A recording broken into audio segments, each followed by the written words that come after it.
कदावर leader जो 2 बार minister भी रह चुके हैं, उड़ी से इंडिपेंडेंट लड़ रहे हैं। अपनी पार्टी ने फैसला किया है कि हम इनको बैक करेंगे, हम पूरा सपोर्ट इनको देंगे।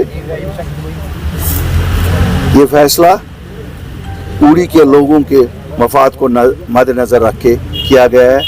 इसमें कोई ज़ाती मफाद नहीं है, न ताज साहब का कोई ज़ाती मफाद है, न मेरा कोई ज़ाती मफाद है।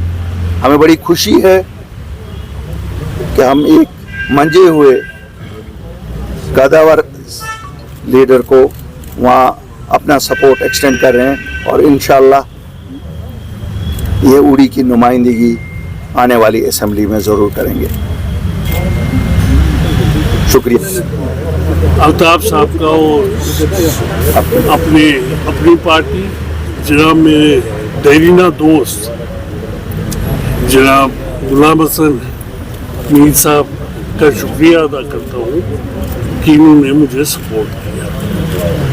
बात ये नहीं है कि इलेक्शन में क्या होता है क्या नहीं होता, बात ये है कि कंसोलिडेशन हो, 1-to-1 फाइट हो, जिसमें हम दिखा सकें कि हम ताकतवर हैं।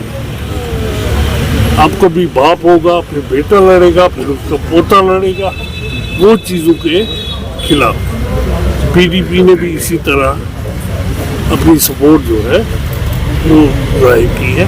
मैं उनका भी मशहूर हूँ और अपने देरीना दोस्त और मेरे छोटे भाई अल्ताफ साहब का मशहूर हूँ।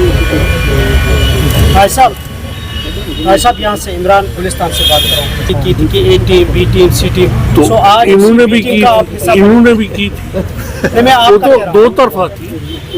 अगर एक तरफा होती तो कोई बात थी। देखिए मैं आपको बताऊंगा, कहते हैं आगे की तरफ देखना चाहिए, पीछे की तरफ नहीं देख रहे। ये इंतखाबात एक ऐसे नाजुक मोड़ पे हैं जब हमारा सब कुछ लुट गया है। दिल्ली में जो सरकार बैठी है उसने हमारा सब कुछ ख़त्म किया है। हत्ता कि जो आने वाली सरकार है उनकी हर एक कोशिश है कि उसको कोई इख्तियार ना हो। लेकिन मैं आपको आज यकीन दिलाता हूँ, जब कदावर लोग वहाँ अंदर होंगे उनको मालूम है कि बा इख्तियार कैसे इस असेंबली को बनाया जाएगा।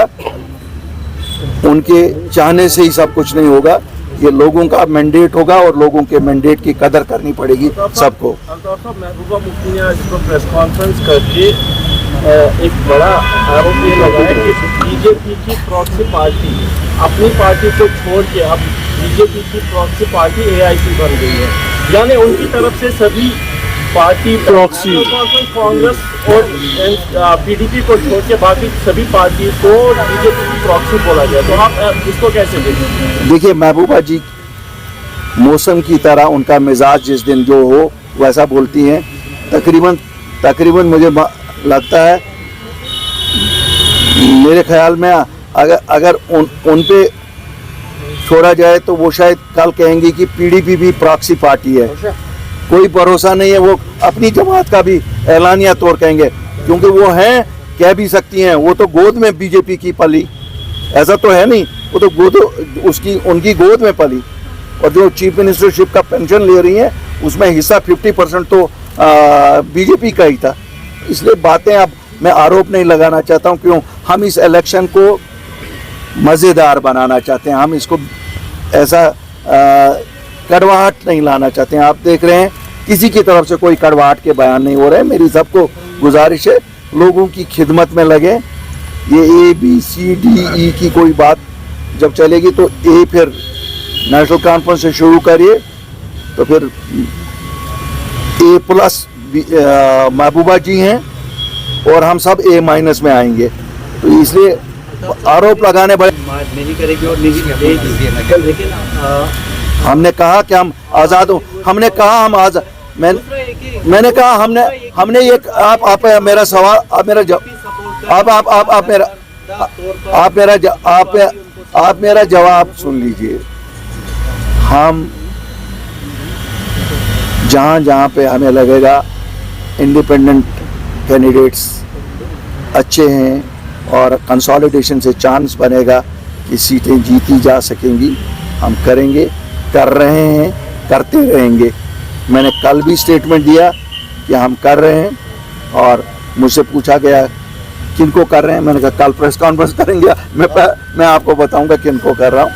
ये तो कंसोलिडेशन तो ज़रूरी है, आपको पता है हर एक चीज़ में कंसोलिडेशन की ज़रूरत है। इस बार आज़ाद उम्मीदवार हो सकते हैं, वो बहुत हम खिदमतगार हैं, हमें जो कहेंगे वो रोल करेंगे, हम खिदमतगार हैं। आज़ाद उम्मीदवार हम किंग हमारे पास शब्द में ही नहीं है। नहीं, मुझे नहीं लगता, सब खिदमतगार के लिए निकले हैं। आज कोई किंगडम नहीं ढूंढ रहा, आज सब ढूंढ रहे हैं कि लोगों को अवामी हुकूमत मिले, कोई भी नहीं। Did you contact Rahul Gandhi after you left Not at all. Ghulam Nabi Azad Sahab? No, not at all. Was there any effort from the Congress to reach out? No. There were rumors that you were convincing them Azad Sahab also to come back. No, not at all. There are false.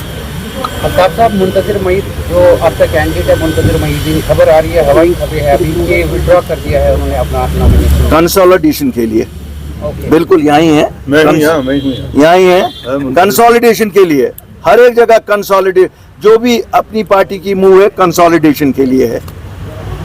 साहब, मेरा एक सवाल है, क्योंकि काफ़ी ज़्यादा यहाँ पर अगर देखेंगे कश्मीर में इस तरह की सिचुएशन बनी हुई है, एक को छोड़ दूसरी पार्टी ज्वाइन की जा रही है, जबकि जो पॉलिटिशियंस है they have lost their credibility, और उसमें आज के दौर में इतने पार्टीज और जो इंडिपेंडेंट कैंडिडेट्स हैं वो यहाँ पर जमा हो रहे हैं। क्या आपको लगता है कि ये असेंबली को हम करने और यहाँ पर वोट शेयर के बारे में देखिए, मैं आपसे कहूँ, मैं इस पर कमेंट नहीं करूँगा, मैं इस पे कमेंट नहीं करूँगा, क्योंकि आप ऐसे कमेंट से सिर्फ तलखी पैदा करेंगे और कुछ नहीं।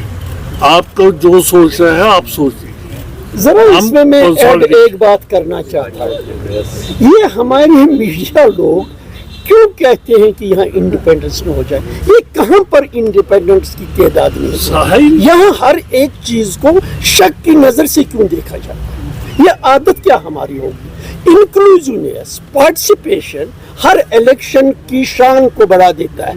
While we are not encouraging it, while we are making such a thing, we make things peaceful. कोई शायद कुछ बात है, शायद कुछ बात, शक का माहौल आप लोग पैदा कर रहे हैं। वरना जितने लोग प्लीज, जितने लोग मैदान में आए, जितने लोग मैदान में आए, it is always encouraging and people should come, they should participate in the elections. वो जमाना गया जब कुछ लोग मैनेज करते थे इलेक्शन, बाकियों को इलेक्शन में आने नहीं देते थे। अब ऐसा मौसम आया है, हर कोई अपने आप को इलेक्शन में पेश करना चाहता है, इससे किसी को तकलीफ नहीं होनी चाहिए, प्लीज। साहब, कल आपने एक प्रेस कॉन्फ्रेंस दी थी पीडीपी के साथ ही, और पीडीपी ने भी अपना सपोर्ट एक्सटेंड किया था, और आज अपनी पार्टी, दोनों पार्टियां जो है इनका जो नजरिया है वो मुख्तलिफ है। देखिए, तो अगर कल को आप कामयाब होते हैं तो कौन सी पार्टी है? नहीं, मैं देखिए वो तब की बात तब करें, अभी फिलहाल हम जहाँ हैं वहाँ से बात करता हूँ। उन्होंने भी ये सोचा कि उड़ी के हित में ही है कि मैं हूँ, क्योंकि मैंने उड़ी को बनाया है, उसके गवाह है, तो उन्होंने भी उसी लिए किया और उन्होंने आगे दोहरी चीज की। आज ये भी वही बात कर रहे हैं। ये कोई पॉलिटिक्स लंबी चौड़ी नहीं है, इसको मत खींचिए कहाँ ले जा रहे हैं, आप वहाँ नहीं जा रहे, उस तरफ भी जा रहे। बुखारी साहब, यहाँ एक पॉइंट इस वक्त ज़ेर बहस है कि जब 2019 के बाद अपनी पार्टी बनी थी, उसके बाद पीपल्स कॉन्फ्रेंस या बाकी सियासी जमातें, एक नारा था कि नेशनल कॉन्फ्रेंस ने 70 साल 60 साल या 75 साल हुकूमत की, लेकिन शायद कश्मीरियों के पास कोई ऑल्टरनेट नहीं है।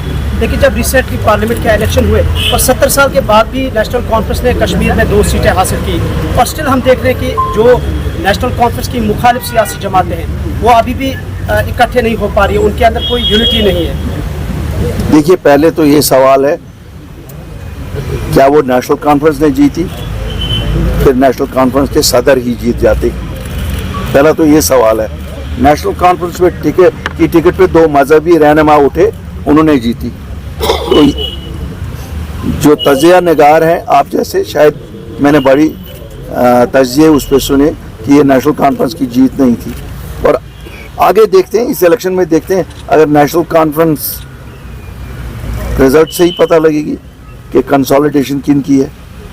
तो अल्ताफ साहब, आपको क्या लगता है कि इस इलेक्शन में क्या इंडिपेंडेंट्स एक थर्ड फोर्स, एक पोटेंट फोर्स बन के आएंगे किंग मेकर की सूरत में? तो मुझे नहीं लगता है ऐसा कुछ जो लोग सोच रहे हैं। अच्छे लोग मिल जाएंगे और एक अच्छी सरकार दे देंगे। Thank you sir.